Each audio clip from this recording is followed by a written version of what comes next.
Hello mga kapobre.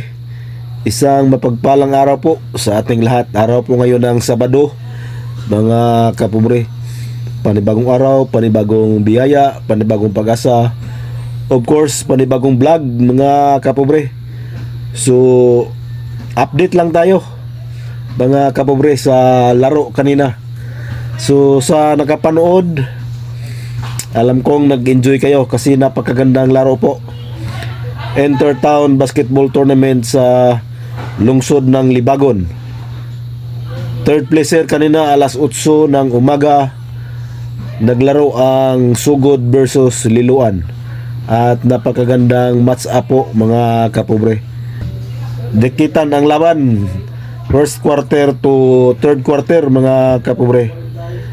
Pero pagdating ng fourth quarter ay medyo kinapos ang Municipality of Liloan at medyo lumamang na ng 9 na puntos ang Sugod hanggang sa hindi na talaga nakarecover ang Liloan at nagwagi po ang Sugod. Sila po ang nagiging third placer sa palaro ng Libagon Intertown Basketball Tournament. 17 under po ang edad, mga kapobre. At ang pinaka-intense at exciting na laro ay yung championship game, mga kapobre. Naglalaro po sa championship game ang Libagon versus Hinundayan. At napakaganda ng laban, mga kapobre. Mula first quarter hanggang final quarter, mga kapobre. Dikdikan po ang laban at hiyawan ang magkabilang fans kasi may mga pumunta rin galing Hinundayan na mga fans ng kanilang mga manlalaro. And of course, hindi padadaig ang host team, ang Libagon. So, napakagandang laban talaga, mga kapobre. At sumatotal po, mga kapobre, nagwagi po ang host team, ang Libagon. At ang score ay 67-64. Lamang lang ng 3 ang Libagon.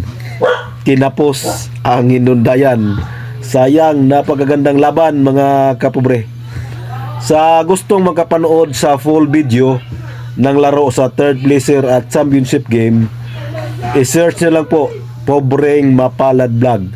Nandoon po ang laro. Nag-live po tayo kanina, first game, third placer Sugod versus Liloan, at championship game Libagon versus Hinundayan. May live po tayo niyan.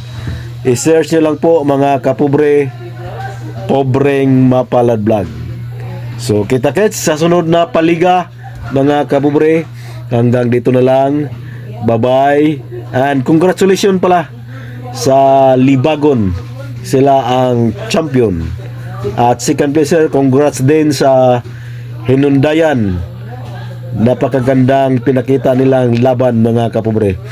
And of course, congrats sa third placer, ang Sugod, kung saan naglalaro po ang aking bunso, si Flores, yung number 20 po. Makita po ninyo, may highlights po dyan, in-upload natin.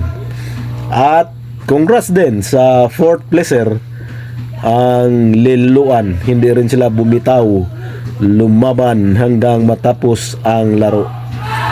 So bye bye, mga kapobre. God bless. I love you all.